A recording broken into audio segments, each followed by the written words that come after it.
La portavoz oficial del Ministerio de Asuntos Exteriores de Rusia, María Zakharova, demolió literalmente la sala con su intervención. El efecto explosivo no fue algo metafórico, sino un cálculo preciso. Las economías europeas ya han perdido no menos de 500.000 millones de euros como resultado de sus propias sanciones antirrusas. Zakharova asegura que esa es la cantidad que le costaron a Europa sus propias fantasías de castigar a Rusia. Al final, en lugar de una victoria geopolítica, hay un colapso industrial, fuga de capitales y un estancamiento económico prolongado, del que los líderes europeos, según ella, no pueden salir ni siquiera con el apoyo de equipos enteros de asesores, analistas y consultores que trabajan las 24 horas del día. Zakharova subraya que el engranaje de la arbitrariedad de las sanciones sigue girando, a pesar de la obvia destrucción que causa, la cual no afecta en absoluto a Rusia. El occidente colectivo, como antes, sigue inventando nuevas y nuevas restricciones, paquetes de sanciones y limitaciones. Al mismo tiempo, según sus palabras, los europeos ya se han enredado por completo en su propia telaraña burocrática. Ellos mismos no son capaces de enumerar con precisión qué y a quién está prohibido, pero continúan con acciones rituales. Mientras tanto, el precio real de este teatro político no lo pagan los ministros que firman los sucesivos decretos de sanciones, sino los ciudadanos de a pie de los países europeos, que ahora tendrán que vivir en condiciones de dependencia energética, degradación industrial y agujeros presupuestarios. Como señala Zakharova, el efecto boomerang de las sanciones se manifestó de forma especialmente clara en Alemania. Afirma que la República Federal resultó ser casi la principal afectada. La subutilización de su capacidad de producción supera en un 5% el nivel de crisis, lo que es un indicador de una recesión profunda. Las industrias insignia alemanas, automotriz, metalúrgica, química, se están deslizando hacia un declive sistémico. Las empresas se ven obligadas a cerrar plantas, reducir personal, recortar gastos e incluso ahorrar en logística. Además, Zakharova aclara que Alemania misma impuso las sanciones, pero es ella quien ahora sufre recesión, aumento del desempleo y una fuga colosal de inversiones. Desde 2020, según ella, Alemania ha perdido 326.000 millones de euros en inversiones extranjeras directas. Y esto no es el límite. Zakharova recuerda que a Alemania nadie le prohibió comerciar, nadie la sancionó. Pero, según ella, eso no lo hace más fácil. Fue Berlín quien se encontró al borde de la desindustrialización. En opinión de Zakharova, este fenómeno puede calificarse de único. Un país castiga a alguien, pero sufre él mismo. Y sufre de forma consciente, metódica, incluso con un cierto patetismo ritual. En esto, según su comentario irónico, se vislumbra una especie de estética masoquista ideológica, donde la destrucción de la propia producción se considera un signo de superioridad moral. Hablando de otros países, Zakharova cita el ejemplo de Finlandia, donde la estrecha cooperación con empresas rusas solía ser la norma económica. Ahora, después de que se rompieron todos los lazos, el número de quiebras en el país ha aumentado drásticamente. Según ella, este es un resultado esperado. Cuando las cadenas de suministro se desmoronan, cuando los socios se van, cuando la logística habitual se reemplaza por esquemas aventureros, no es sorprendente que los negocios cierren. Zakharova también se refiere a los datos del FMI, según los cuales, en el Reino Unido, Japón y Canadá, la situación económica en 2024 se mantuvo al borde de la recesión. Sin embargo, según ella, en el contexto de la misma ruidosa confrontación con Rusia, esto se olvida convenientemente. En la retórica oficial de Londres o Ottawa, predominan las declaraciones sobre una solidaridad inquebrantable con la postura antirrusia, pero el desaceleramiento del crecimiento, la caída de la demanda y la carga de la deuda no suelen mencionarse públicamente. Aparentemente, explica Zakharova, la moda política actual es la negación de la realidad. Uno de los golpes clave, según Zakharova, ha recaído en el sector energético europeo. La Unión Europea, según cálculos de Eurostat, Ha pagado casi 200.000 millones de euros de más por el gas desde el inicio de la guerra de sanciones. Zakharova califica esto de gestión ineficaz y señala que, en un contexto en el que las empresas huyen de Europa y el capital se transfiere a jurisdicciones de EU, China y otros países, hablar de mantener la competitividad europea se vuelve cada vez más difícil. Según Zakharova, la fuga de empresas con un capital superior a 1.000 millones de dólares de la UE no es una anomalía estadística, sino una tendencia clara. Las empresas simplemente no quieren existir en un entorno de precios energéticos inadecuados, riesgos impredecibles y decisiones políticamente motivadas. Zakharova subraya: no fue Rusia quien cerró sus mercados, Europa se autoaisló. Y ahora intenta convencerse de que todo va según lo previsto. Otra consecuencia de la política de sanciones, según Zakharova, ha sido el aumento de la carga de la deuda en los países de la UE. En Grecia, Italia, Francia, Bélgica, España y Portugal, la deuda pública supera el 100% del PIB desde hace varios años. Zakharova ironiza: esto se llama vivir de crédito, gastar más de lo que se produce, mientras se acusa a otros de irresponsabilidad económica. Recuerda que en los manuales clásicos de economía, esta situación se designa con un término sencillo: insolvencia. Zakharova considera que la crisis energética, en la que Europa se ha visto inmersa debido al rechazo de los recursos rusos y, al mismo tiempo, a una descarbonización poco meditada, conlleva riesgos de desindustrialización total. Según ella, si los principales países europeos no vuelven al pragmatismo económico, corren el riesgo no solo de perder posiciones competitivas, sino de convertirse en escenario de un estancamiento prolongado, donde los programas sociales se recortarán y las crisis políticas se multiplicarán. Al comentar el informe analítico del ex primer ministro italiano Mario Draghi sobre la futura competitividad de Europa, Zakharova destaca la admisión: Europa, cito, perdió repentinamente a su proveedor de energía más importante, Rusia. No oculta su sarcasmo. ¿De repente? ¿En serio? Entonces, si es de repente, significa que no controlan sus propias decisiones. Y si las controlan, significa que deliberadamente sumieron a sus países en una crisis. Aquí hay dos opciones: o impotencia gerencial o masoquismo político. Zakharova insiste: los acontecimientos de los últimos años han demostrado que las sanciones contra Rusia no solo no funcionan, sino que se han convertido en un catalizador de crisis internas en los propios países iniciadores. Contrariamente a las esperanzas, Moscú no se derrumbó, no cedió, no capituló. En cambio, sectores enteros de la economía europea colapsaron. Gigantes empresariales de larga data abandonaron el mercado, y los gobiernos se vieron obligados a reestructurar sus presupuestos con carácter de urgencia. Según ella, lo más preocupante es que los líderes europeos aún no han comprendido la magnitud de la catástrofe. Zakharova cree que siguen creyendo en el mito de la paciencia estratégica, ignorando las consecuencias obvias. La inercia política, en su opinión, se ha convertido en el principal enemigo del sentido común. Y mientras en las capitales europeas intentan inventar nuevas fórmulas de presión sobre Rusia, la economía de la UE pierde rápidamente su base de recursos, su atractivo para la inversión e incluso su independencia tecnológica. Zakharova enfatiza: la destrucción de la arquitectura establecida de lazos económicos con Rusia no es solo un error.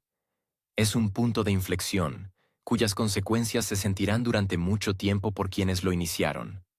Además, según ella, esto es solo la punta del iceberg.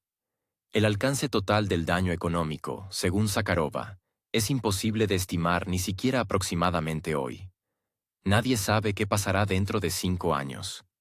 Pero ya está claro: Europa ha pagado el precio más alto por la ilusión de control, su estabilidad económica. Ahora, escuchen lo que dice Zakharova. Es extremadamente interesante. Cito: el engranaje de la arbitrariedad de las sanciones sigue funcionando. El occidente colectivo continúa imponiendo nuevas sanciones contra nuestro país. Los propios europeos, en mi opinión, ya se han confundido con sus numerosos paquetes, restricciones y mecanismos de sanciones. Mientras tanto, las consecuencias de estas restricciones las sufren, en primer lugar, precisamente quienes las imponen. Por supuesto, no son las personas quienes las imponen. Pero resulta que los habitantes de los países cuyos regímenes idearon todo esto son los primeros en sufrir. La República Federal de Alemania fue la más afectada por el efecto boomerang de las sanciones antirrusas. Según estimaciones de expertos locales, la subutilización de la capacidad de producción en este país supera hoy en un 5% los indicadores característicos de un estado de recesión. Las industrias automotriz, metalúrgica y química, que alguna vez fueron la tarjeta de presentación de la Alemania moderna, se encuentran al borde de la desindustrialización. Sus empresas se ven obligadas no solo a adherirse a un régimen de estricta austeridad, sino también a reducir significativamente el personal. El país experimenta una fuga de inversión extranjera directa, que en 4 años se redujo en 326.000 millones de euros en Alemania. Permítanme recordarles que Alemania no está bajo sanciones. Ella las impone. Y la recesión la tienen ellos. Y la fuga de inversiones, también ellos. El desempleo en la RFA crece constantemente.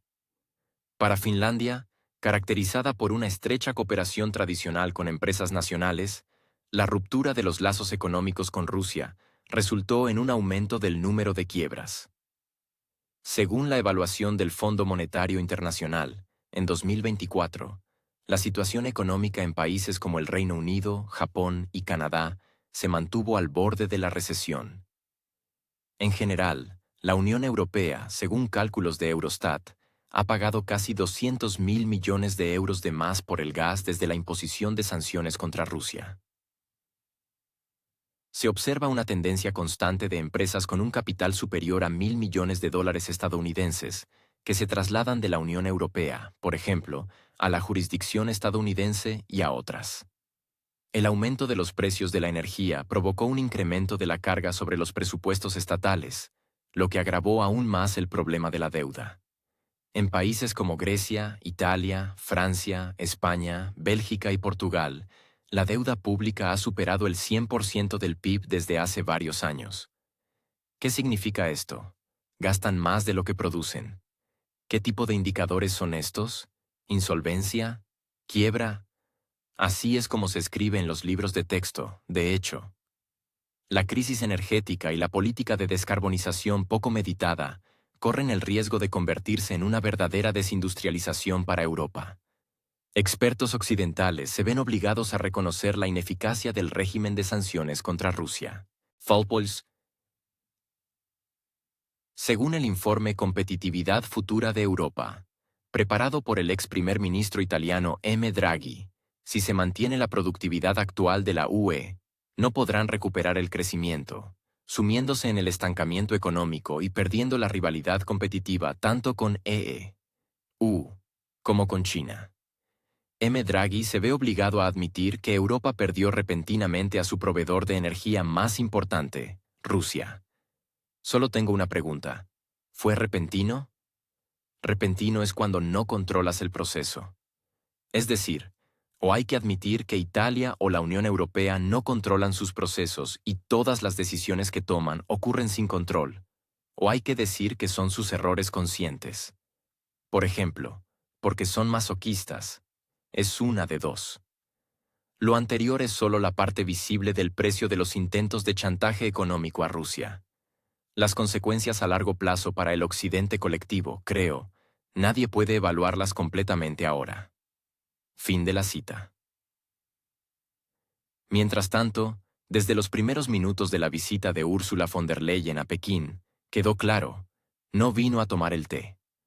En su equipaje, ultimátums, en su ánimo, conflicto, en sus declaraciones públicas, arrogancia.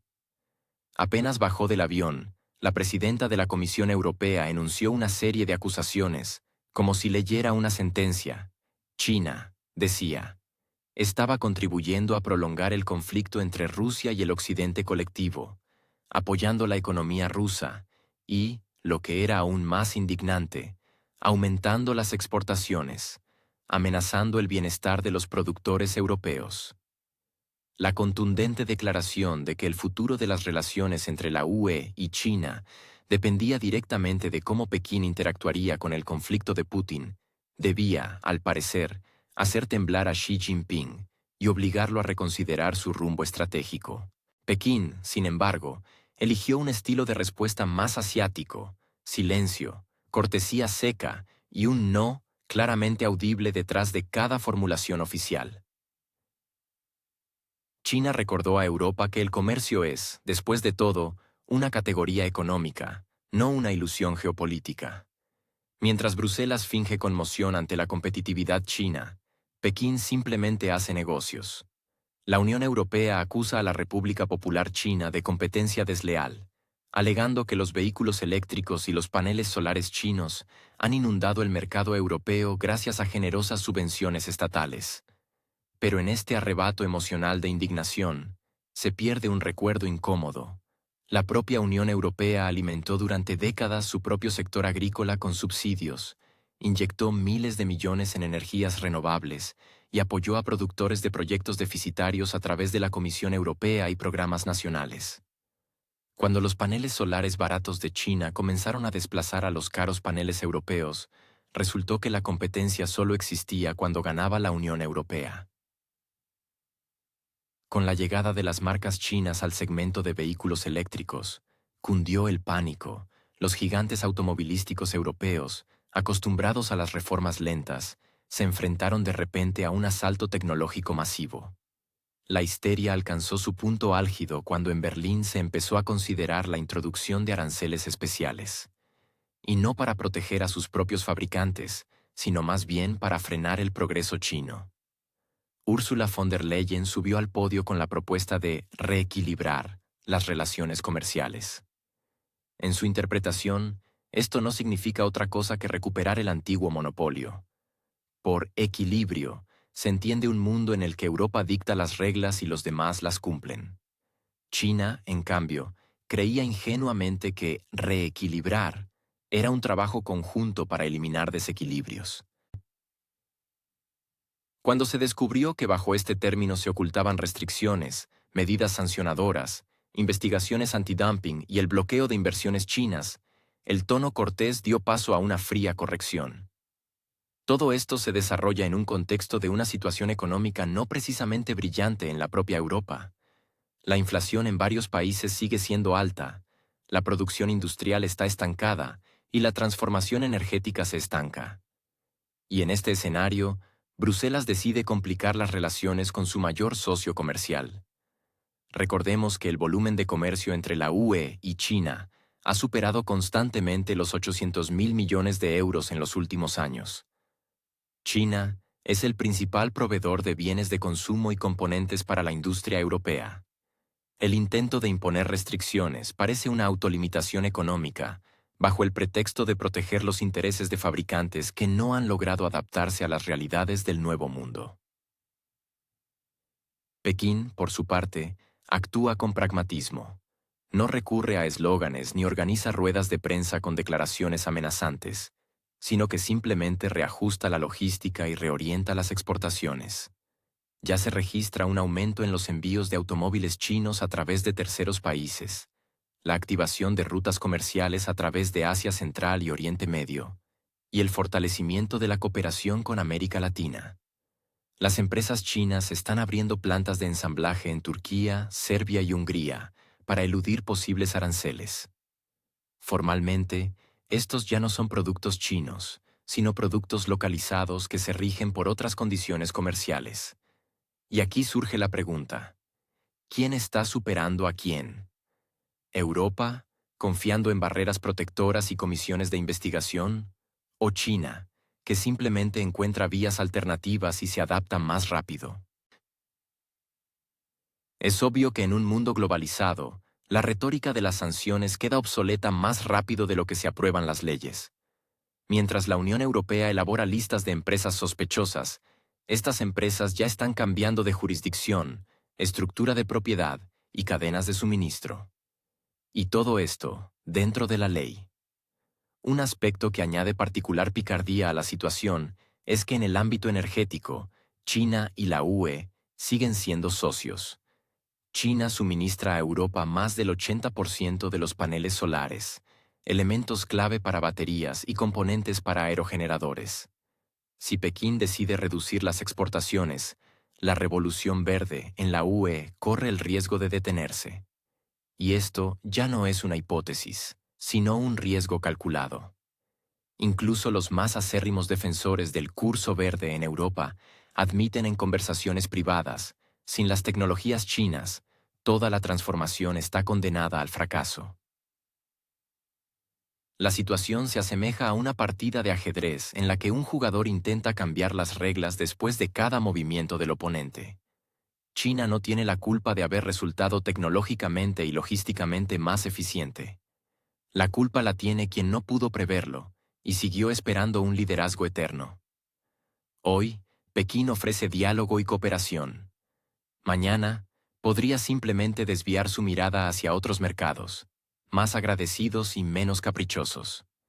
Y en ese caso, la Unión Europea no tendrá que reequilibrar, sino salvar urgentemente los restos de industrias que alguna vez fueron dominantes.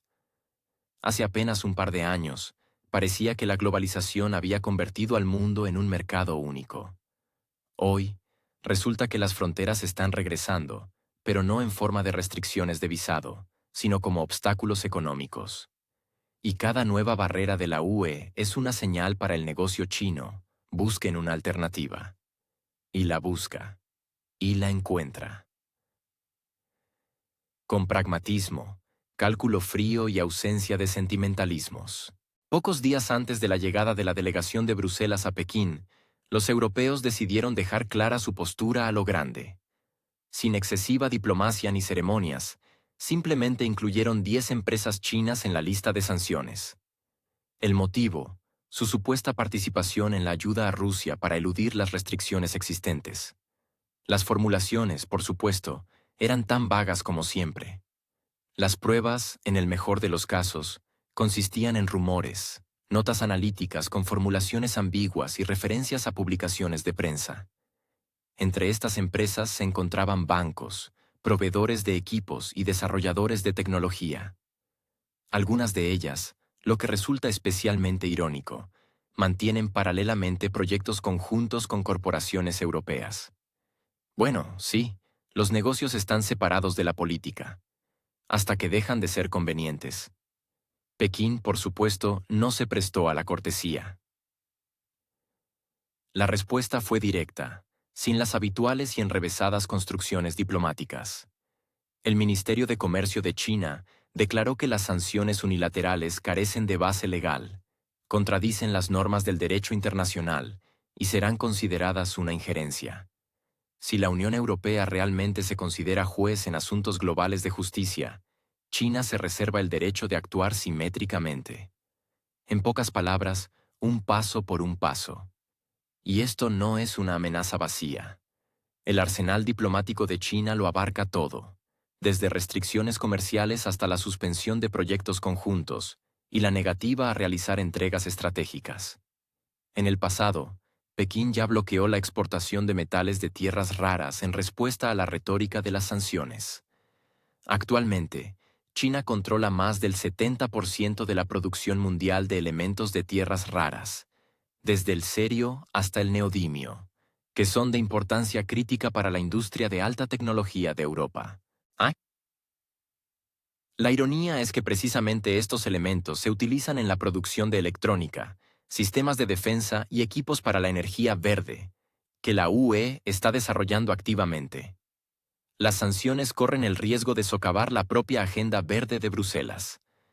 Las empresas europeas, especialmente las alemanas y francesas, ya empiezan a ponerse nerviosas. Algunas de las empresas incluidas en la lista de sanciones son socios clave para el suministro de componentes, sin los cuales el montaje o la producción se vuelve imposible o, en el mejor de los casos, significativamente más caro. Las empresas no hacen públicas sus quejas, pero en privado se preguntan: ¿para qué despertar al dragón que alimenta tu mercado? En Pekín, Llamó especialmente la atención la facilidad con la que Bruselas ignora su propia dependencia de aquellos a quienes intenta castigar. La paradoja es que Europa sigue comprando gas ruso, aunque sea a través de intermediarios, aunque sea a precios inflados, pero lo compra. Y esto, a pesar de que el aparato de sanciones, en teoría, debería haber privado a Rusia de cualquier ingreso por exportaciones. Sin embargo, cuando se trata de las necesidades reales de la economía, la ideología pasa a un segundo plano. Y por lo tanto, las exportaciones chinas a Rusia, especialmente en el sector civil, no parecen en absoluto algo fuera de lo común. Se trata de electrónica civil, electrodomésticos, automóviles de pasajeros, equipos para infraestructuras. Todo esto no está sujeto a ninguna restricción. Sin embargo, los proveedores chinos, sospechosos de doble uso de sus productos, entran automáticamente en el punto de mira. La lógica de la Unión Europea es simple. Si una empresa tiene la más mínima posibilidad teórica de ser útil a Rusia, se aplican sanciones. Con esta lógica, incluso un fabricante de tornillos podría convertirse en una amenaza para la seguridad internacional. El propio intento de Bruselas de suplantar el derecho internacional con sus propias prioridades políticas provoca un franco irritación en Pekín, especialmente teniendo en cuenta que esos mismos funcionarios europeos, con la misma expresión, continúan comprando todo aquello de lo que dependen, desde fertilizantes y titanio hasta microchips y componentes para equipos de telecomunicaciones. Y todo esto dentro de las excepciones a las reglas generales. Pero tan pronto como se trata de otros países, la regla se convierte inmediatamente en un dogma. En China se entiende perfectamente que detrás de todo este juego de listas negras no hay tanto una lucha contra la elusión de sanciones, como un intento de someter las reglas del comercio global. Los países que no pertenecen al círculo de los aprobados por la democracia deben unirse a la agenda o ser castigados por la desobediencia.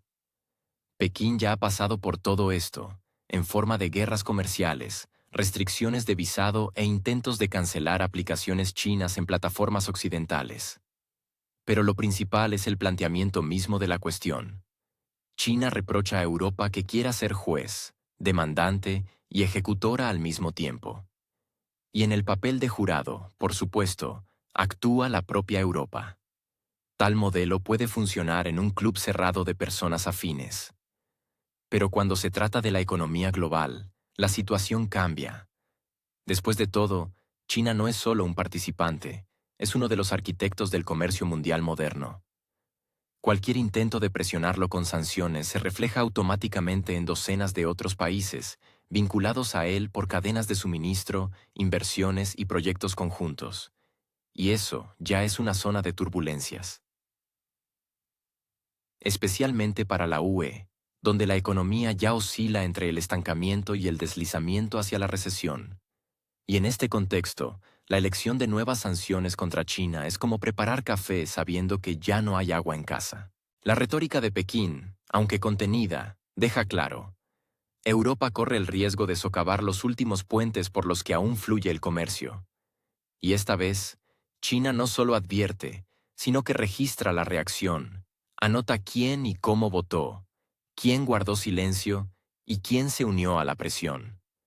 Porque en un mundo donde todos buscan a quién confiar, la memoria es capital, y las relaciones son un cálculo.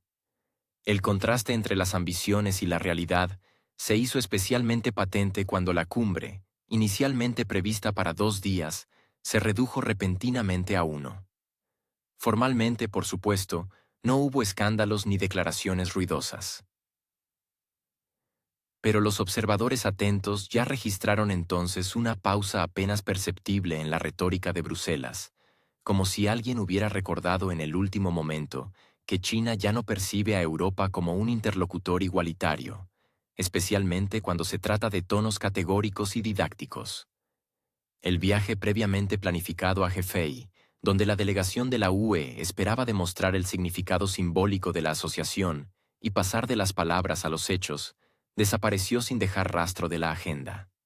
Y esto, no en último lugar, porque la iniciativa, según se supo, partió exclusivamente del lado europeo. La parte china no mostró entusiasmo, limitándose a un silencio rutinario. Este silencio, como se sabe, en diplomacia a veces dice mucho más que cualquier declaración. En lugar de una visita de alto nivel en toda regla, que podría haberse presentado como un hito en el desarrollo del diálogo estratégico, la delegación de la UE se conformó con una breve reunión protocolaria, tras la cual abandonó precipitadamente el territorio de la República Popular China. Sin ruido innecesario, sin una rueda de prensa final, sin siquiera una insinuación del deseo de Pekín de sellar esta visita con algún documento conjunto. Daba la impresión de que Europa había venido a sí misma, habló, posó para las cámaras y se marchó, sin convertirse en objeto de especial atención por parte china. Lo que añadió un toque particular a la situación fue la admisión del embajador de la UE. No se había recibido ninguna invitación formal de Pekín. La delegación llegó, se podría decir, por voluntad propia.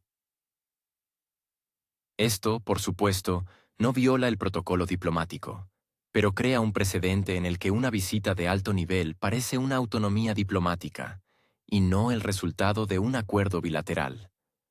Especialmente si se tiene en cuenta que la parte china había enfatizado en varias ocasiones la importancia de la coordinación previa de las visitas, sobre todo en el contexto de los intentos de la UE de imponer a Pekín su agenda en materia de derechos humanos, sanciones y restricciones comerciales.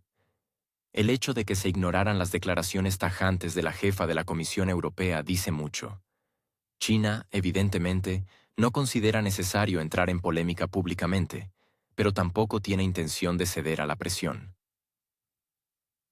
La negativa a celebrar una cumbre extensa fue una señal comprensible sin necesidad de traducción. Pekín prefiere comunicarse con aquellos que están dispuestos a debatir cuestiones en igualdad de condiciones, sin tonos moralizantes y sin la sensación de que una de las partes deba arrepentirse. La UE, por mucho que aspire a la autonomía estratégica, se encuentra cada vez más en una posición de suplicante, especialmente en un contexto de dependencia de componentes, tecnologías y mercados de venta chinos.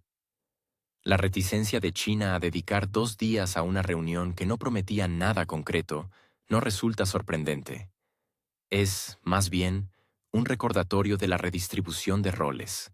Mientras Europa sigue convenciéndose de que aún está en igualdad de condiciones con los principales actores globales, el mundo ha entrado en una fase en la que los recursos reales, la logística y la resiliencia son más importantes que las declaraciones normativas sobre valores. China, como país que apuesta por el pragmatismo económico, comprende perfectamente que las ruidosas declaraciones de los políticos europeos rara vez van acompañadas de algo más que meras declaraciones. Esto es precisamente lo que se refleja en el estilo de comunicación. La formalidad de la visita, la ausencia de ruedas de prensa, las formulaciones contenidas en los comunicados oficiales, todo ello crea una atmósfera de cortés distanciamiento. Bruselas puede insistir todo lo que quiera en la importancia estratégica del diálogo con China, pero si este diálogo no implica un intercambio equitativo de intereses, simplemente no tendrá lugar. Y si lo hace, será por iniciativa de la propia UE y sin garantía de que siquiera sea notado. También es interesante cómo los medios europeos reaccionaron a la modestia de esta visita. Algunos prefirieron fingir que no había ocurrido nada especial, limitándose a informes rutinarios sobre la apretada agenda de la delegación. Otros, por el contrario, registraron una tendencia preocupante. La pérdida de peso de la UE en los asuntos internacionales está dejando de ser una teoría para convertirse en una práctica.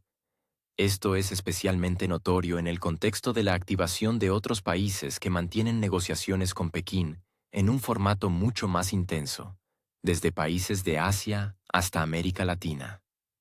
Esto no significa en absoluto que Europa haya dejado de ser significativa, pero el formato de comunicación con ella, al parecer, está empezando a cambiar. Si antes la UE era percibida como un sujeto colectivo que representaba el estándar de oro de la interacción, ahora Pekín se encuentra con un interlocutor completamente diferente, fragmentado, ocupado en crisis internas y no siempre seguro de lo que realmente quiere. China, a su vez, demuestra esa misma contención oriental, detrás de la cual se esconde un cálculo preciso. Los esfuerzos deben dar sus frutos. Y una visita sin perspectivas es simplemente una excursión turística, solo que con pasaporte diplomático. Pekín no alzó la voz, no agitó papeles ni amenazó. Simplemente enunció 3 principios básicos que, según la lógica del sentido común, podrían satisfacer a cualquier parte civilizada. Renunciar a la presión de las sanciones, dejar de convertir la economía en un instrumento de chantaje político y, atención, empezar a hablar en igualdad de condiciones, sin arrogancia ni instrucciones.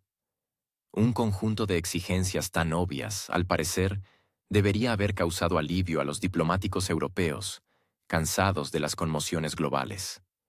Pero sucedió lo inesperado. Precisamente estos principios provocaron irritación e incluso indignación entre la delegación de la UE. En la retórica china no había nada agresivo. Pero para aquellos que durante años construyeron su política exterior sobre la base de dobles raseros y reflejos coloniales, la propuesta de hablar respetuosamente resultó ser casi una ofensa personal. Los representantes europeos estaban acostumbrados a que respetuosamente significaba que los demás escuchaban, asentían y estaban de acuerdo. Cuando Pekín propuso abandonar las sanciones, sonó como si alguien hubiera violado el derecho sagrado de la UE a castigar a todos los que piensan diferente. China señaló un detalle que en Bruselas prefieren no notar. Aproximadamente 1/3 de toda la energía limpia producida en Europa se obtiene mediante paneles solares chinos. Esto no es una exageración ni una figura retórica, es una dependencia tecnológica real. Y no se trata de pequeños detalles, sino de una infraestructura completa de la que depende el funcionamiento de la energía verde en todo el continente. Europa, que proclama con tanta vehemencia su liderazgo climático, en realidad se convierte en un cliente tecnológico de China. Esta dependencia no impide a Bruselas iniciar investigaciones contra fabricantes chinos, acusarlos de dumping, imponer aranceles temporales, y luego sorprenderse de por qué Pekín no se apresura a abrir su mercado a los vehículos eléctricos y aerogeneradores europeos. La reciprocidad, aparentemente, es una categoría elemental en las relaciones internacionales. Pero en este caso, no se trata de socios iguales, sino de una relación en la que una parte todavía se percibe como mentora, y la otra como un alumno que de repente ha empezado a hacer preguntas incómodas. Lo que generó especial irritación en Pekín fue que la Unión Europea, paralelamente a los llamamientos al diálogo, está ampliando la práctica de la presión económica. Y lo hace no solo en relación con China. El instrumental de las sanciones se ha convertido en la solución universal de la UE para cualquier desafío de política exterior. Ya no es una reacción, sino un ritual. Si algo no sale según lo previsto, imponemos aranceles, restringimos las exportaciones, prohibimos las inversiones. El problema es que la eficacia de estas medidas es cada vez más dudosa y la retórica cada vez más monótona. En este contexto, Pekín recordó otro detalle no menos importante. Según datos chinos, el 93% de las exportaciones a Rusia son exclusivamente bienes civiles. Se trata de electrodomésticos, repuestos de automóviles, electrónica, ropa, todo lo cual es absolutamente transparente y no está sujeto a doble interpretación. Y, sin embargo, la UE sigue insinuando supuestos esquemas grises y suministros ocultos, sin presentar ni pruebas ni lógica. Al mismo tiempo, cuando se trata del suministro de energía de Rusia a Europa a través de terceros países, se produce un silencio repentino. En esta situación, China parece haberse cansado de explicar lo obvio. Su lógica es simple y clara. Si quieren que se compartan tecnologías con ustedes, que se abran mercados y se respeten los acuerdos, aprendan a hacer lo mismo. Y no en un formato de ustedes nos dan, luego nosotros les damos, sino de forma permanente. El comercio no es un juego de suma cero, sino un intercambio mutuo en el que los intentos de una de las partes de dictar las reglas tarde o temprano conducen a fallos sistémicos. Y los fallos ya son visibles, tanto en las estadísticas como en el tono de las negociaciones, y en las decisiones reales a nivel de las empresas. En este contexto, Pekín utiliza la cortesía no como manifestación de debilidad, sino como una forma de postura firme. Esta es precisamente la diplomacia en la que una retórica suave encubre una rígida renuencia a ceder en cuestiones de principios. La ironía es que China, que no tiene la costumbre de inmiscuirse en asuntos ajenos, se presenta hoy como uno de los pocos actores que intenta devolver el respeto elemental a la política internacional. No reverencia, no entusiasmo, sino simplemente el reconocimiento de que un socio puede tener sus propios intereses, y estos no tienen por qué coincidir con los suyos. Ante esto, Europa sigue equilibrando entre la demostración de principios y el miedo a perder posiciones de exportación. No hay que olvidar que China es el segundo socio comercial de la UE después de EU, y para varios países, incluso el primero. Alemania, por ejemplo, depende del mercado chino no solo en el sector automotriz, sino también en el farmacéutico, químico y electrónico. Francia se centra en la exportación de productos agrícolas, Italia, en equipos industriales. Y todo esto podría verse en entredicho si Pekín decide que los aranceles adicionales son excesivos. Detrás de la cortés sonrisa de los delegados chinos se esconde la comprensión. Europa ha ido demasiado lejos en su juego a dos frentes. Por un lado, critica a Pekín por su autoritarismo, apoya las restricciones comerciales, y por otro, espera una afluencia de bienes baratos, materias primas e inversiones. Una construcción así no dura mucho. Y China lo deja claro sin gritos ni ultimátums, simplemente registrando los hechos y enunciando las consecuencias. En esta posición no hay histeria, pero sí cálculo. Y en este cálculo se vislumbra cada vez más la intención no solo de defenderse, sino de empezar a construir nuevos ejes comerciales y económicos, sin intermediarios habituales, sin ilusiones sobre valores comunes. Y por supuesto, sin sentimentalismos. Pekín no gritó, no dio un portazo, no amenazó con el puño. Simplemente abrió un cuaderno y empezó a enumerar. Sanciones. No admisión de empresas chinas a licitaciones europeas. Investigaciones antidumping, iniciadas sin entusiasmo, pero con una persistencia digna de objetivos más productivos. Presión sobre Huawei, incluso a nivel de estados individuales, sin juicio, pero con veredicto. Restricciones a la exportación de microchips, encubiertas con nobles formulaciones sobre seguridad e intereses estratégicos. Esta lista no contenía expresividad, pero de ella emanaba un frío mucho más tangible que de las notas formales de protesta. Todo lo que Pekín mencionaba, en Europa se suele envolver en el paquete de protección de la competencia leal. Sí, justo en el momento en que aparece en el mercado un fabricante capaz de ofrecer condiciones más ventajosas, de repente resulta que sus productos levantan sospechas, sus inversiones requieren un examen adicional y su presencia en el mercado es indeseable. Por supuesto, todo exclusivamente en nombre de la igualdad y la apertura. Bajo este envoltorio no siempre se logran ocultar los verdaderos motivos. En China lo entendieron hace mucho tiempo. Y cuando otra delegación europea aparece en Pekín, esperando la continuación del diálogo, la parte china cada vez más a menudo recibe a los invitados con una cortesía forzada. No se niega. Escucha. Incluso asiente. Pero no promete nada. Porque la lista acumulada de gestos de buena voluntad, mutuos, ha resultado ser demasiado unilateral. Y en China lo han notado. Un matiz especial a todo esto lo añadió el reciente incidente diplomático con la visita de Ursula von der Leyen.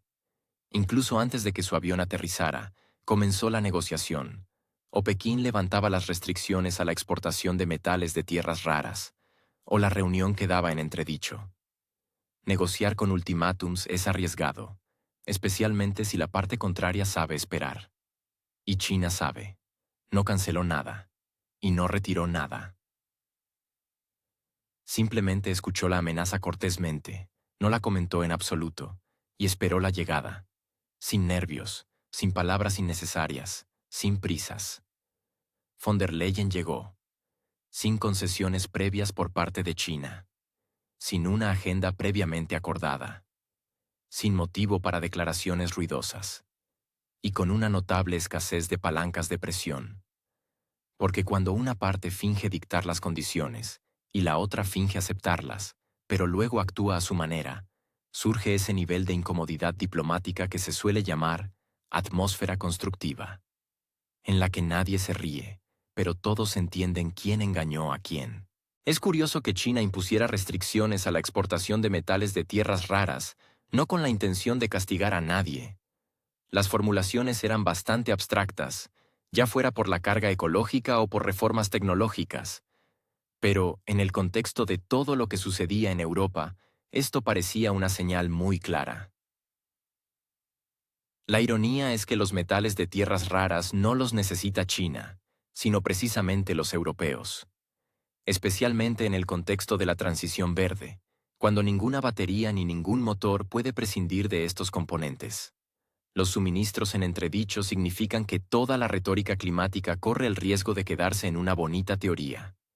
Sin los elementos que China controla, no habrá ni coches eléctricos ni aerogeneradores. Se puede, por supuesto, comprar en Brasil o África, pero también allí China se ha establecido hace tiempo. La alternativa es buscar pretextos políticos para presionar, que es, de hecho, lo que hace Europa. Pero cada vez se encuentra más con que la cortesía de Pekín no es debilidad, sino una forma de fuerza. Sanciones, restricciones, sospechas, listas de riesgos, todo esto, quizás, crea una ilusión de control, pero deja de funcionar cuando el socio entiende. No es un participante igual en el diálogo, sino un objeto de presión.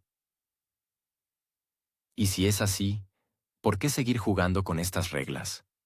Pekín demuestra cada vez más que está dispuesto a hablar, pero no a ceder.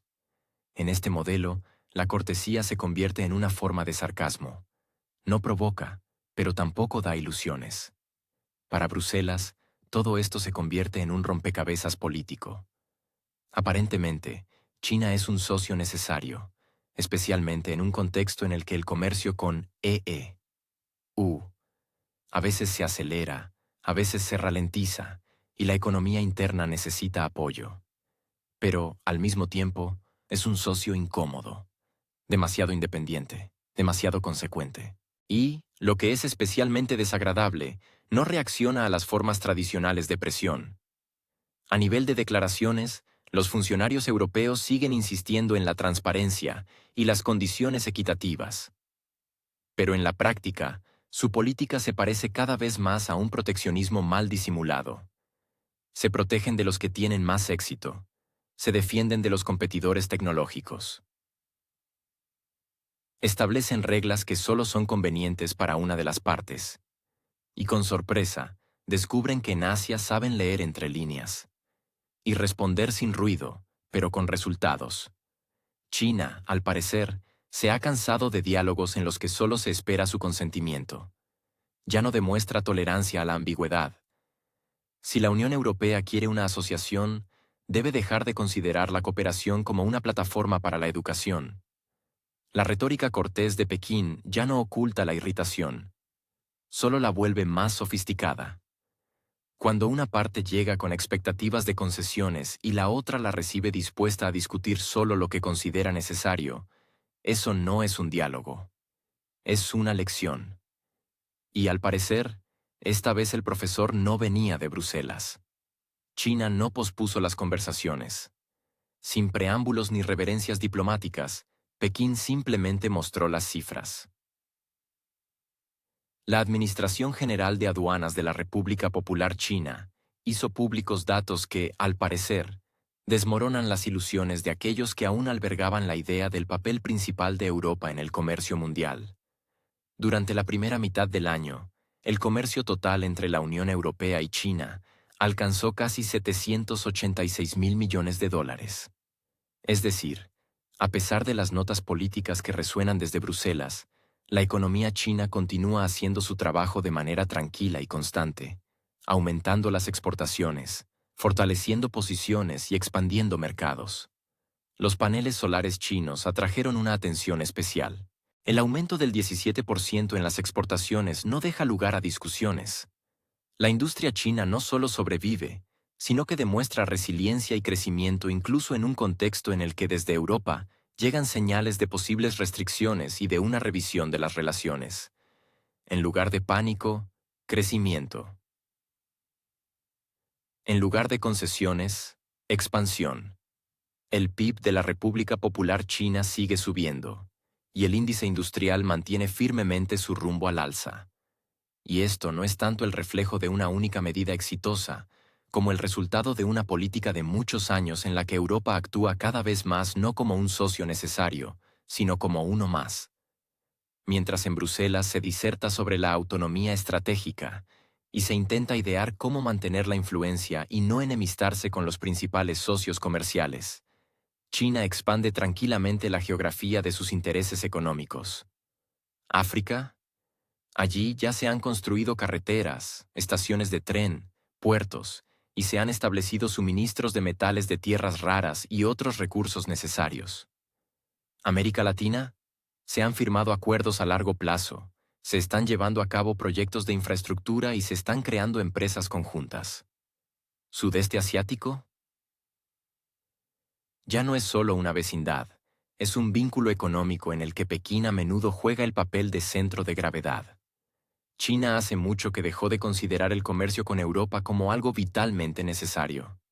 Sí, los volúmenes son impresionantes, pero incluso sin ellos, el modelo de supervivencia no se derrumba.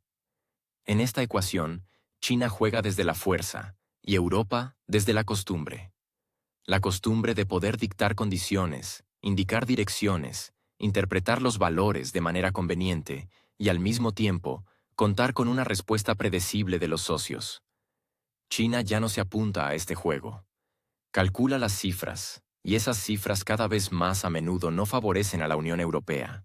El orden habitual, en el que Europa era un centro comercial y una autoridad moral en uno, ha empezado a resquebrajarse. Y Pekín, curiosamente, no tiene ni el deseo ni el tiempo de observar este proceso con contención. Simplemente hace lo suyo, incluso en aquellos mercados donde Bruselas está perdiendo el control. Los intentos de la UE de reequilibrar las relaciones con China, en este contexto, parecen un ejercicio de gimnasia política. Formalmente, hermosos, en la práctica, sin sentido. Mientras los funcionarios europeos discuten medidas para regular las importaciones chinas, las empresas chinas firman nuevos contratos en Argentina, Indonesia y Nigeria.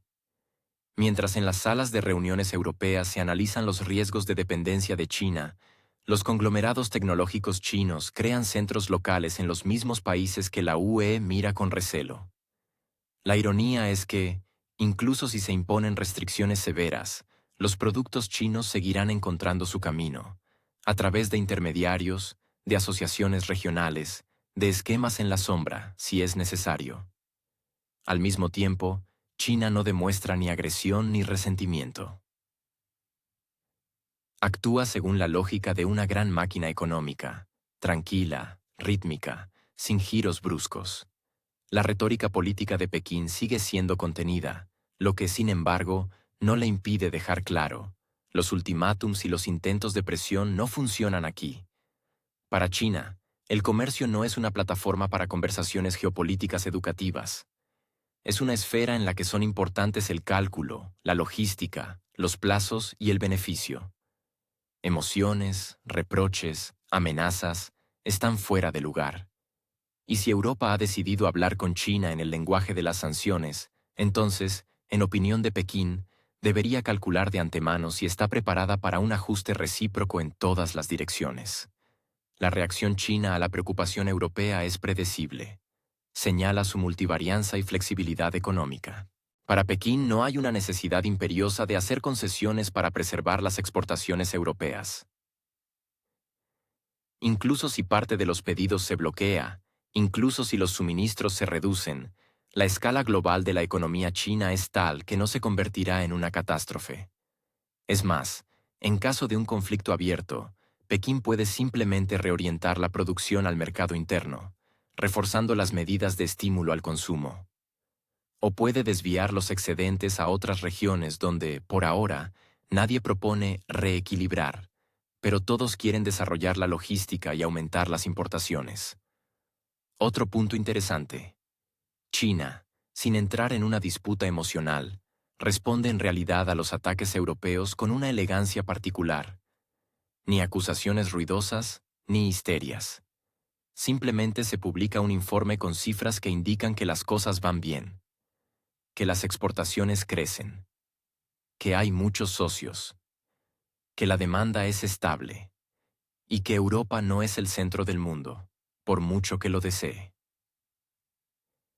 Esto, hay que decirlo, es una ducha de agua fría para quienes estaban acostumbrados a considerarse árbitros de los procesos globales. China no se impone. Simplemente deja claro que no tiene intención de comerciar en condiciones dictadas no por la lógica empresarial, sino por los sentimientos políticos.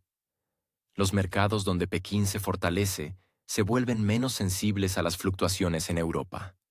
Los flujos financieros evitan cada vez más los bancos europeos, y los proyectos de inversión se realizan a través de plataformas locales. El euro está perdiendo su significado simbólico en los cálculos. Y si antes se podía hablar de una presencia europea dominante en algunos mercados asiáticos y africanos, ahora el papel de Europa es, en el mejor de los casos, de socio, pero ya no es, definitivamente, el principal. ¿Qué hace China en esta situación? Sigue haciendo. No comenta cada paso de Bruselas, no reacciona a las declaraciones de comisarios individuales. En cambio, invierte. Entra en nuevos puertos, construye infraestructuras, suministra equipos, concluye acuerdos de liquidación en monedas nacionales, pacta coberturas mutuas. Se comporta como un actor global que no necesita aprobación. Y esto irrita a quienes están acostumbrados a que cualquier iniciativa económica deba pasar por un proceso de aprobación en las capitales europeas. Se puede debatir mucho sobre política. Se puede hablar de valores. Pero cuando sobre la mesa hay cifras de intercambio comercial, y fuera de la ventana, ferrocarriles construidos con la participación de China, la discusión adquiere una extraña unilateralidad. China, al parecer, no tiene intención de volver a la estructura a la que Europa está acostumbrada. Prefiere una nueva arquitectura mundial, una en la que el interés está en primer lugar, no la corrección. Donde hay muchos socios, no uno o dos. Donde la presión se percibe como una señal para desviarse y seguir adelante. Y a juzgar por los últimos informes, le está saliendo bastante bien. Pekín tomó una decisión que difícilmente podría calificarse de espontánea o emocional. Se trata de una transformación silenciosa, pero muy consistente, de su enfoque de la política exterior. Donde antes se escuchaban declaraciones evasivas sobre la no injerencia y la neutralidad, ahora se ven cada vez más señales de que China no va a ser un mero espectador. Y desde luego, no tiene intención de jugar según reglas ajenas, que se establecen en despachos donde sus intereses ni siquiera se discuten. La actitud de Pekín hacia el conflicto entre Europa y Rusia también ha experimentado una metamorfosis. La contención inicial se dio gradualmente al pragmatismo, expresado en acciones económicas concretas. Los recursos energéticos rusos no solo se convirtieron en una fuente de ingresos, sino en un ancla de inversión que ayuda a Pekín a minimizar los riesgos asociados con las rutas de suministro tradicionales. Especialmente teniendo en cuenta que los socios occidentales utilizan la energía como palanca de presión con una regularidad envidiable.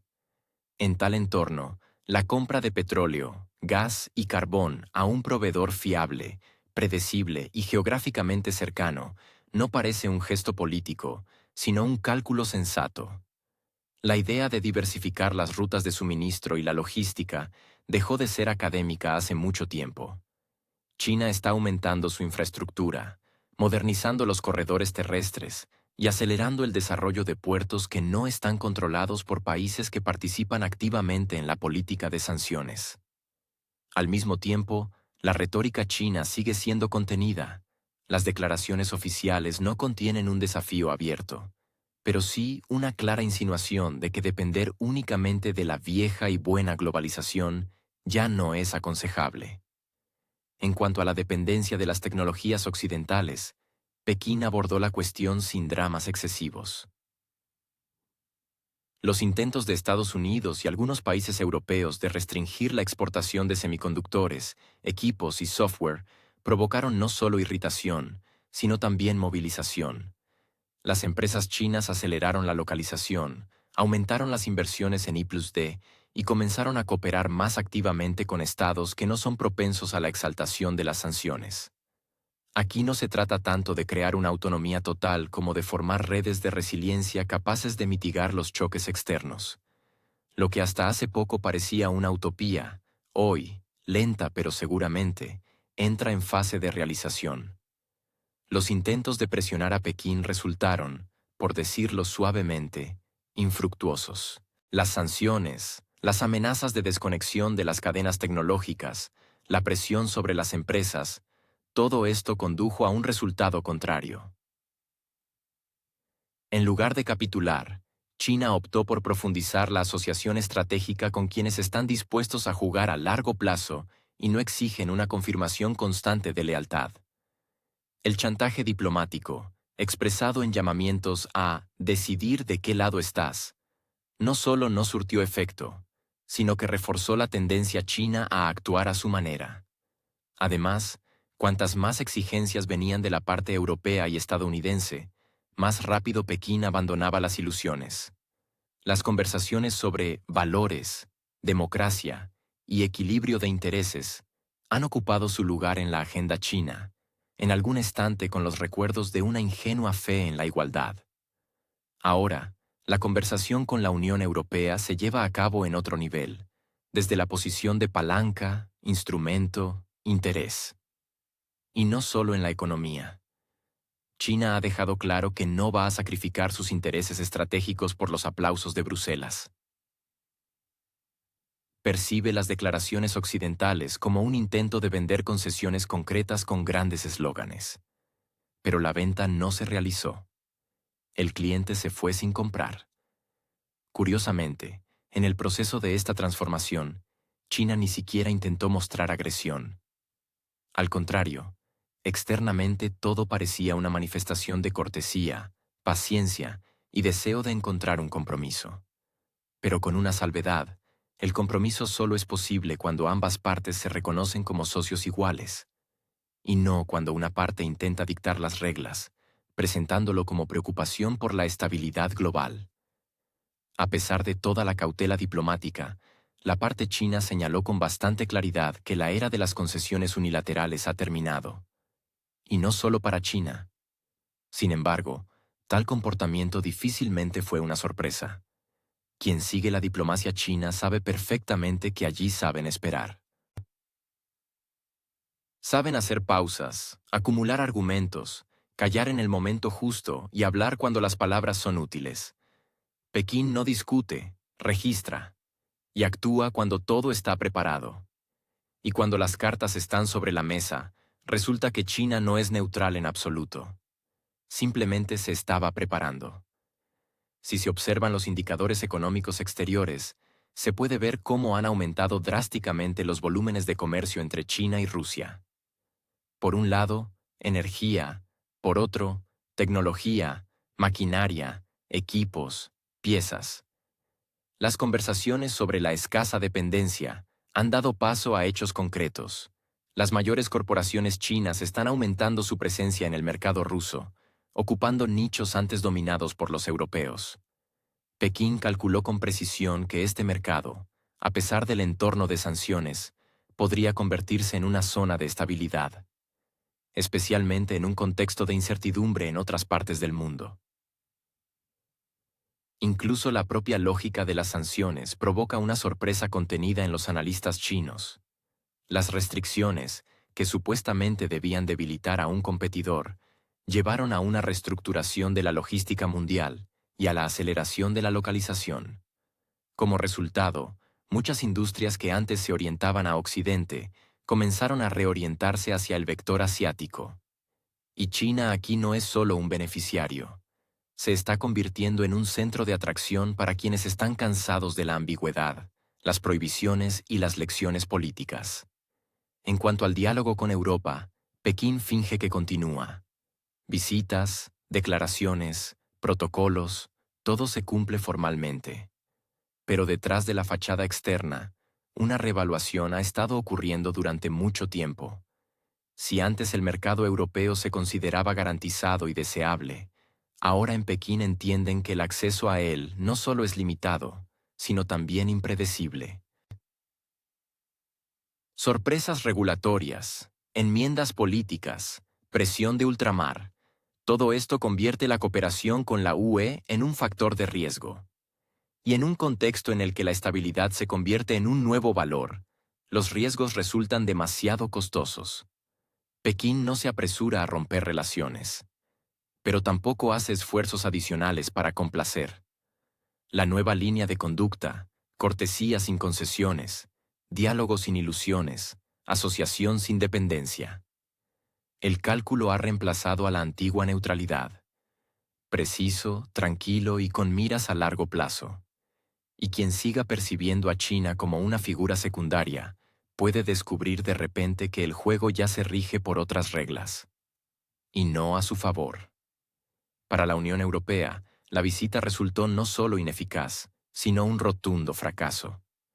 La cumbre, por la que se realizó un largo viaje y se invirtieron considerables esfuerzos diplomáticos, concluyó, en esencia, en nada.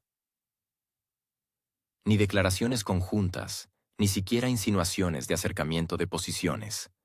Las afirmaciones sobre la intención de continuar el diálogo sonaron tan rutinarias y mecánicas que más bien parecían un intento de despedirse cortésmente, sin contraer nuevas obligaciones. Es obvio que las partes se separaron no en una ola de interés mutuo, sino con la conciencia de una profunda distancia que difícilmente podrá superarse en un futuro previsible. La delegación de la Unión Europea, armada con el habitual repertorio de mantras diplomáticos sobre el orden normativo, la responsabilidad y los principios, se encontró con que estas fórmulas ya no causan impresión. Es más, los interlocutores al otro lado de la mesa de negociaciones ni siquiera intentaron disimular su aburrimiento. Les interesaban cuestiones concretas, economía, tecnología, mercados, y no declaraciones retóricas sin conexión con la realidad. Pero los emisarios europeos, al parecer, están seriamente convencidos de que un asentimiento aprobatorio a la frase valores puede sustituir una propuesta estratégica. Pero el problema es más profundo. La diplomacia europea está atrapada en un juego de roles en el que un socio debe explicar al mundo cómo vivir eternamente. Y si antes esto todavía tenía alguna repercusión, ahora se ignora o se asiente cortésmente, sin ocultar la ironía. Al mismo tiempo, la retórica de la UE se parece cada vez más a una agitación interna, dirigida a sus propios votantes, y no a un intento de llegar a acuerdos reales con socios externos. Las acusaciones ruidosas y las demandas ultimativas son, sin duda, sonoras. Pero en un mundo donde la apuesta es el pragmatismo y la concreción, tales tácticas pierden eficacia, especialmente si no hay peso económico detrás de ellas. Y aquí empieza lo más desagradable. Detrás de la fachada de grandes declaraciones se descubre un vacío. La propia Unión Europea está dividida y debilitada. Sigue fingiendo unidad, pero bajo esta fachada existen serias divergencias. Los desacuerdos en cuestiones claves se están convirtiendo en la norma. Y los propios participantes ya airean sus trapos sucios sin especial reverencia. El veto de Olaf Scholz al presupuesto de 2 billones de euros no fue solo un detalle técnico. Fue una señal. Alguien en casa decidió no firmar un cheque sin discusión. Y aquí comienza la segunda serie del drama. La negativa de Scholz a participar en la formación del presupuesto común afectó a las partidas más sensibles, incluida la ayuda exterior. Esto incluye la financiación de las necesidades de un país conocido, en las que otros miembros del bloque habían insistido anteriormente. Esto no es solo un incidente burocrático, sino una demostración de un profundo conflicto político. Berlín está cansado de pagar. No solo moralmente, sino literalmente. Y por lo tanto, la imagen de una Europa unida comienza a desmoronarse no por presión externa, sino desde dentro, por las costuras financieras. Otra arista preocupante: Washington no se esfuerza demasiado en coordinar sus pasos con Bruselas. La administración estadounidense ha tomado decisiones en repetidas ocasiones que han puesto a los socios europeos ante hechos consumados. Ejemplos van desde sanciones energéticas hasta la regulación de la exportación de chips. Y cada vez, Europa o bien se ponía al día, o bien aceptaba en silencio, incluso si perdía económicamente. No es de extrañar, en condiciones donde una parte paga con dinero y la otra obtiene beneficios políticos, el equilibrio de la asociación no se establece. Como resultado, surge un panorama en el que la Unión Europea se ve obligada a maniobrar en varias direcciones a la vez. Por un lado, debe demostrar firmeza y principios. Por otro, no quiere quedarse sin mercados ni proveedores.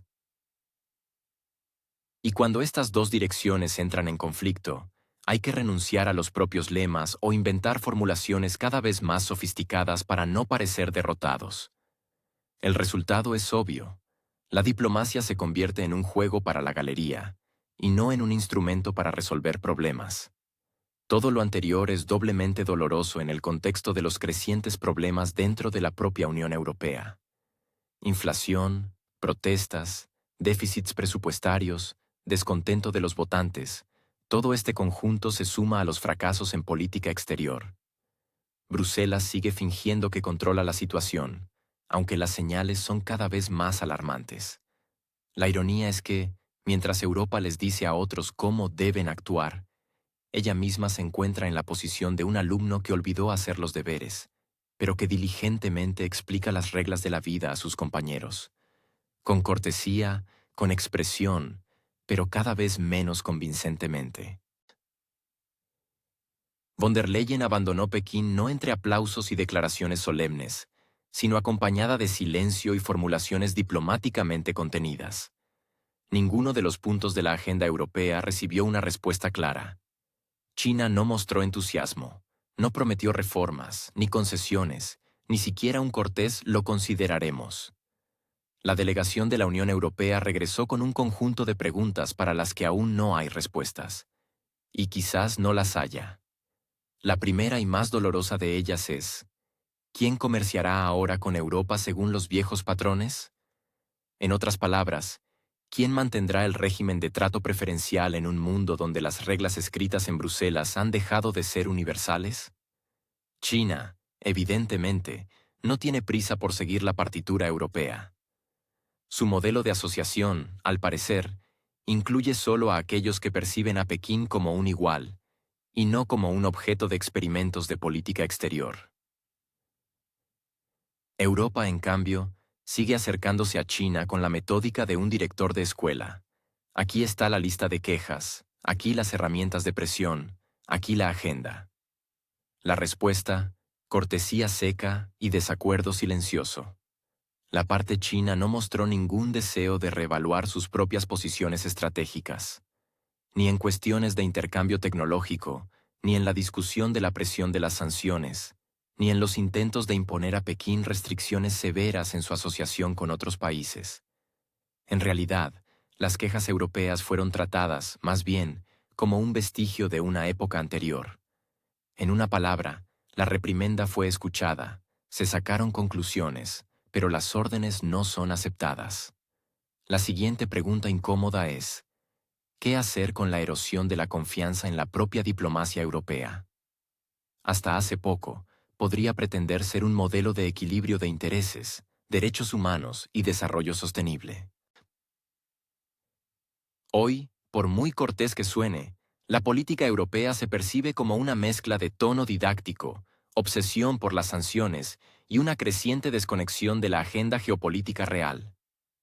Las comisiones europeas actúan cada vez más como órganos de supervisión moral, más que como socios. De ahí la reacción correspondiente, respetuosa, pero a distancia. Se habló mucho de valores comunes, pero en la práctica se trataba exclusivamente de formulaciones que hace tiempo que no entusiasman a los interlocutores asiáticos.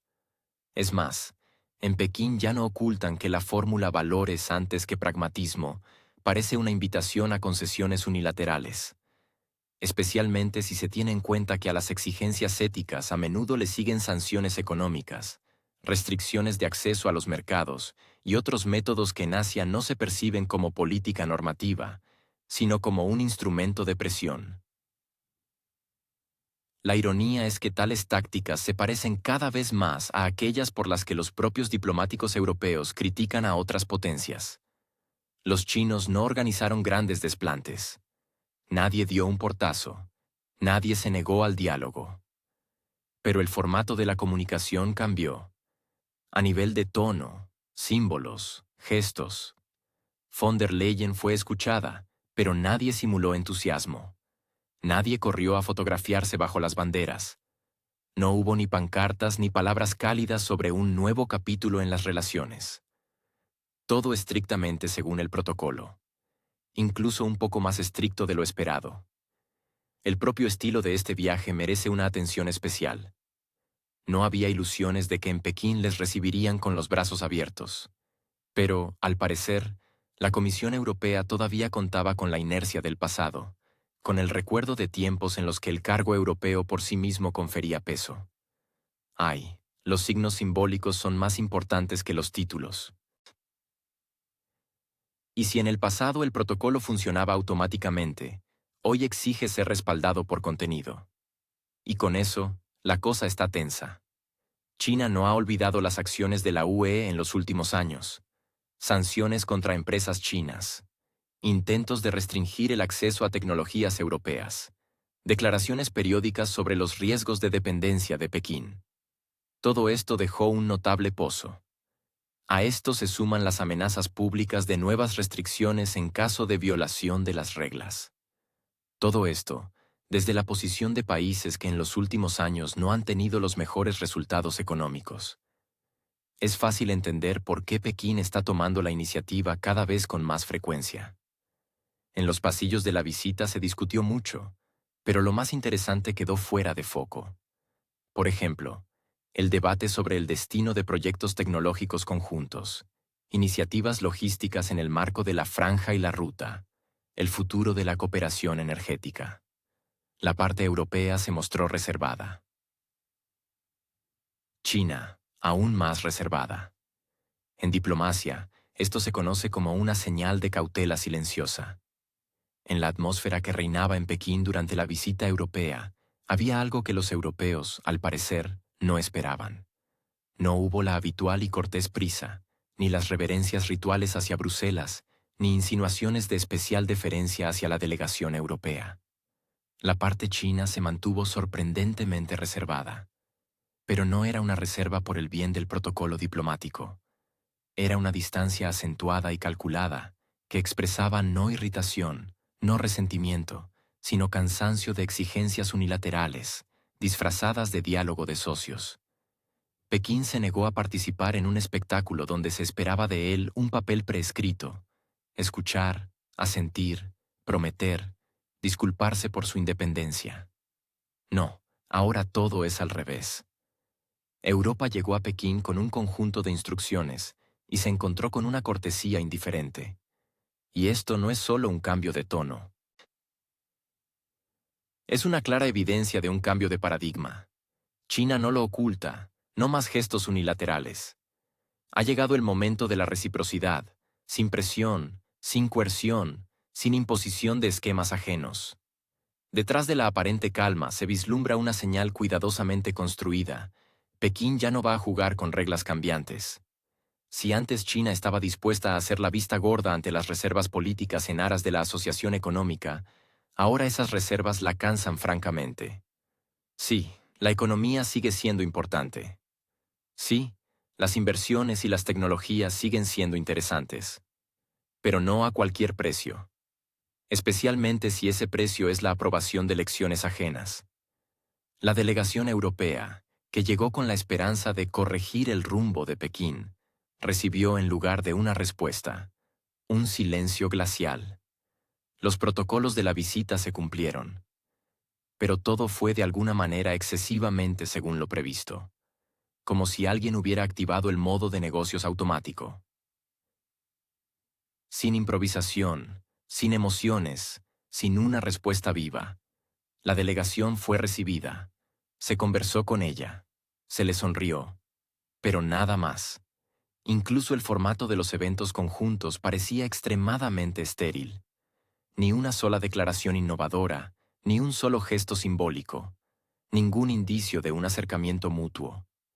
Las fotos, mínimas. Los comunicados de prensa, formales. Los comentarios, a nivel de clichés diplomáticos. Todo tan ambiguo que solo lo hacía más frío. Una atmósfera especial fue creada por el contraste entre la emotividad de la retórica europea y la contención asiática. Mientras los representantes europeos intentaban hablar de valores comunes, derechos, influencia de terceros y la necesidad de elegir un bando, Pekín simplemente escuchaba con cortesía. Y no entraba en polémica. Simplemente escuchaba. Y luego continuaba tranquilamente su propio camino. El modelo chino de política exterior no contempla la necesidad de demostrar nada a nadie. No se trata de ideología, ni de persuasión, ni de involucrar mediante la presión. Es más bien un sistema de señales y equilibrios. Con quienes escuchan y reaccionan, se establecen lazos.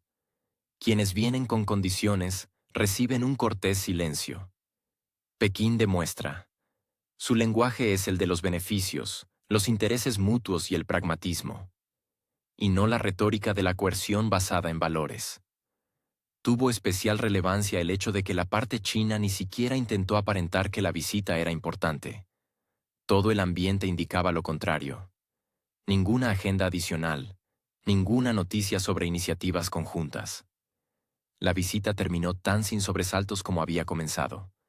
Sin tensión, pero tampoco sin cercanía. La delegación europea se marchó sin escándalo, pero también sin claridad. Pekín no ofreció nada. Simplemente observó. Y registró.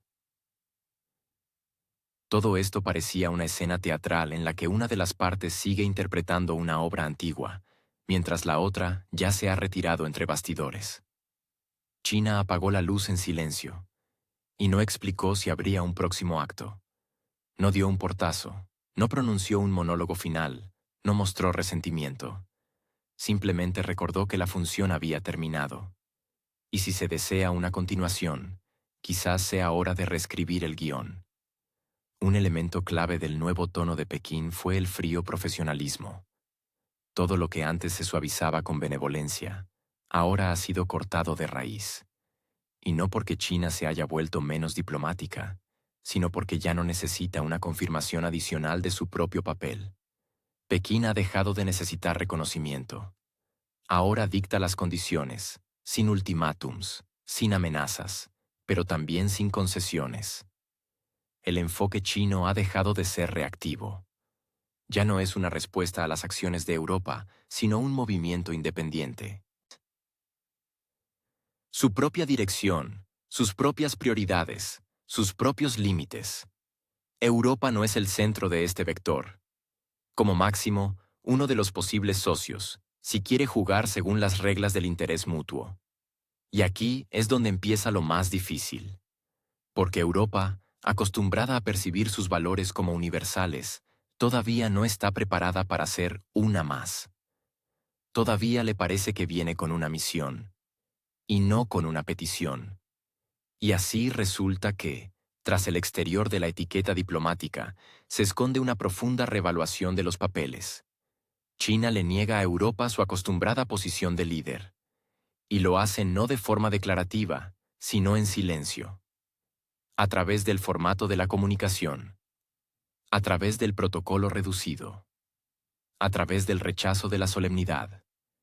A través del minimalismo en los materiales de prensa. Todo esto funciona de manera más sutil que cualquier crítica. Y más dolorosa que cualquier declaración. En resumen, una nueva configuración. Pekín ya no hace reverencias. Escucha y espera. Y Europa trae sus manuales, sin darse cuenta de que están obsoletos. Y esto es el verdadero cambio, no en las declaraciones, sino en la atmósfera, sin eslóganes, sin podios, sin pancartas de colores.